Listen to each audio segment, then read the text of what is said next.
If you have never made bread before, this is really foolproof. You can't focaccia this up. Let's spend time with Marco, but the food is the star, so it's probably worth sharing. Hello, I'm Marco, and welcome to my home kitchen. Focaccia has this crispy, almost deep-fried edge, a super fluffy interior. It's just breathtakingly tasty and a vehicle to experience the beauty of olive oil. You can eat it warm from the oven, you can dip it in hummus, you can make the leftovers into sandwiches, you can even make pizza. This recipe is designed for first-time bread makers, but it tastes like something an artisan bread maker made. Time is doing all of the work for you. You're using time to develop the gluten, you're using time to slow the yeast, and you're using time to create flavor. Putting this together is really simple. You take your favorite bread bowl, this one was made by my friend Vicky, and you put everything in it. So I have 18 grams of salt, 3 grams or 1 teaspoon of active dry yeast, 15 grams of honey,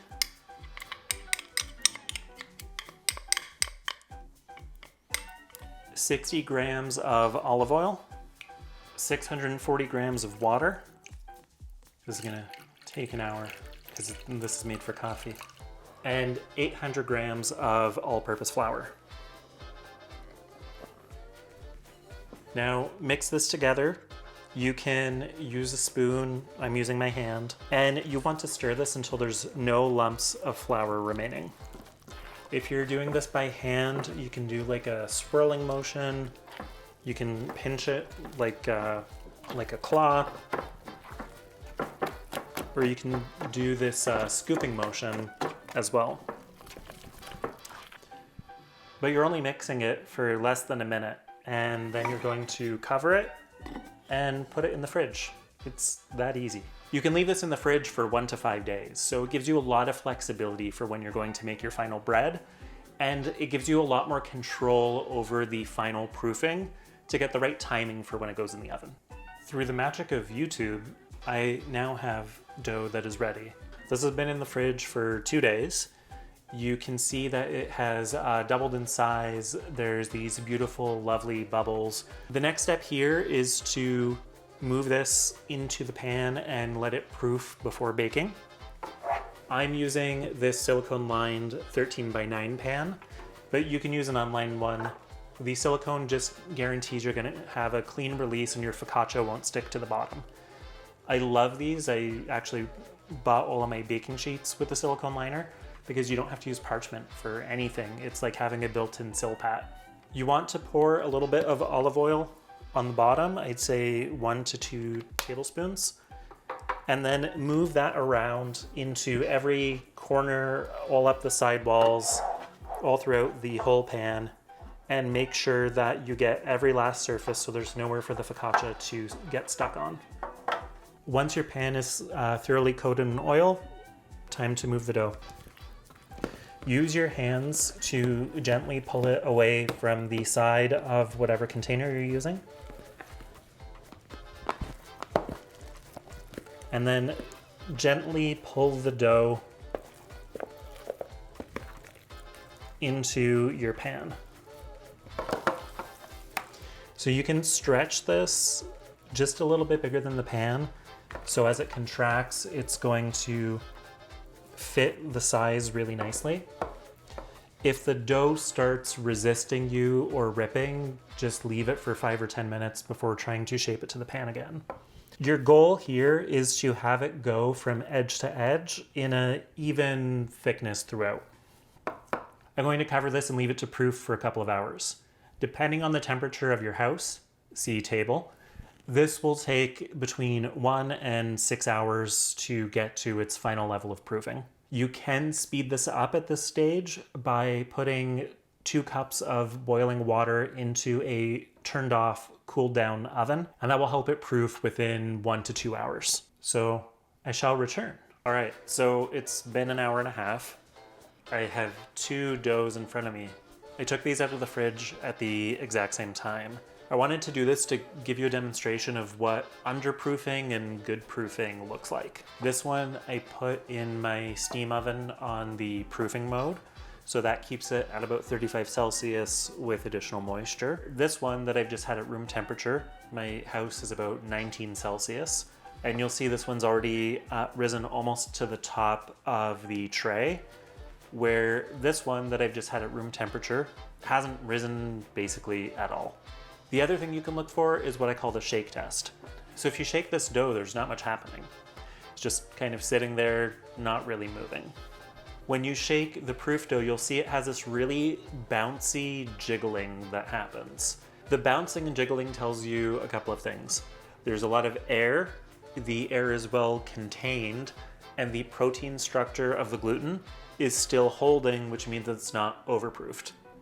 If this were overproofed, when you go to shake it, the dough would actually start collapsing in on itself as the gluten network is now being eaten by the yeast. I'm gonna put this one away, and then we'll talk about how to get this ready for baking. So the next step here is called dimpling. To dimple the dough, you're going to coat the dough in olive oil and poke into it like you're playing piano.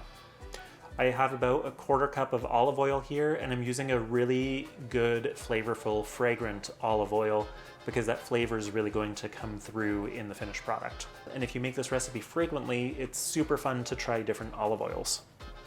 Pour this over the top.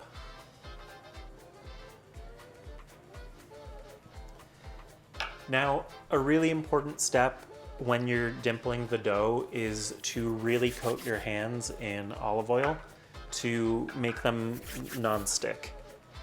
And I usually just kind of dab my hands in the dough. You want to make sure that you get the sides, the backs, all of your fingers really well coated before you start dimpling. Dimpling the dough knocks some of the air out and it creates expansion pockets for the bread. If you don't dimple, this will just grow up into a dome like a normal loaf of bread would when it's in the oven.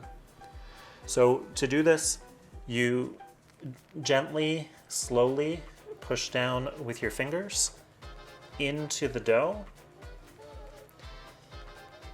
and try to be very thorough in terms of your coverage for this. This also creates little pockets for the olive oil to go into. And if you're putting toppings on top of your focaccia, those are great little areas to put things like a tomato. This is possibly my favorite part of making focaccia. It's just like very soothing. You sometimes get these big bubbles that show up, but you want it to look something like this. The last thing to do before putting this in the oven is to put a salt brine. This is a tip in Samin's recipe for focaccia, which helps add like a really salty, crusty top. So here I have 5 grams of salt. I'm putting that in about 40 grams of water. And I'm just going to stir that quickly with a finger. And then you pour this on top. Try to evenly distribute it, but it'll find its way.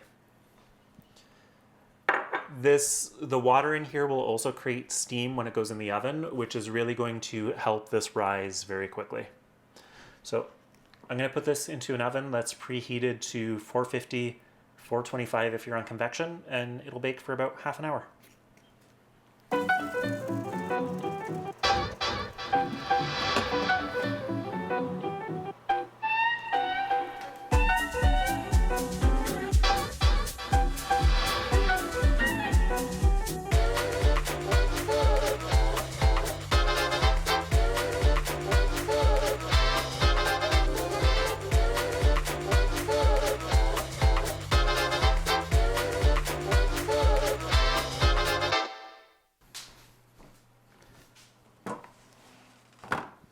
So this just came out of the oven. It looks amazing. It smells amazing. As much as I want to eat this right now, it has to cool for about 10 minutes. Anytime you make bread, it's really important to give it that cool down time so the proteins in the bread settle, and when you take it out of this container, it's not going to break in half. So I will see you in a very painful 10 minutes. Okay, so after your focaccia has a chance to cool in the pan, What you want to do is go around the edges if it hasn't released from the sides of the pan. Then try to get underneath and slide it out. The ease of that process is why I like the silicone lined pans, but use whatever you have. There's a couple really delightful things here, and one is how crispy it is.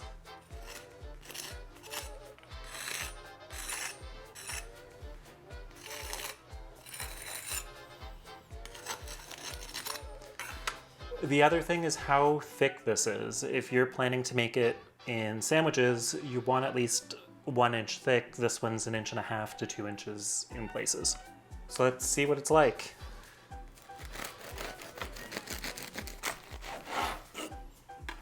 Has this really tall, fluffy texture, a beautiful open crumb.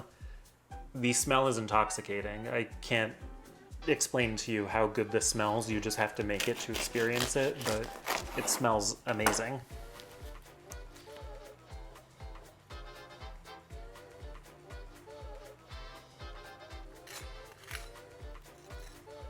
So let's give this a taste.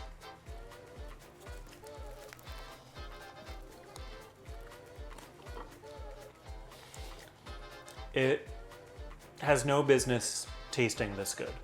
It is really crispy and crunchy on the outside, very salty, almost like a potato chip, but it's super soft and fluffy on the inside. The olive oil is really special. It's very fruity. It's the primary flavor of the whole dish. And I honestly can't believe how good this takes, given that it's 5 minutes of actual work. If you have never made bread before, this is really foolproof. You can't focaccia this up. If you underproof it or overproof it, it's just going to be a little flatter, but it's still going to taste amazing. This is a perfect way to start making bread, and I think if you do it, you're going to be hooked because you can't buy this at the store.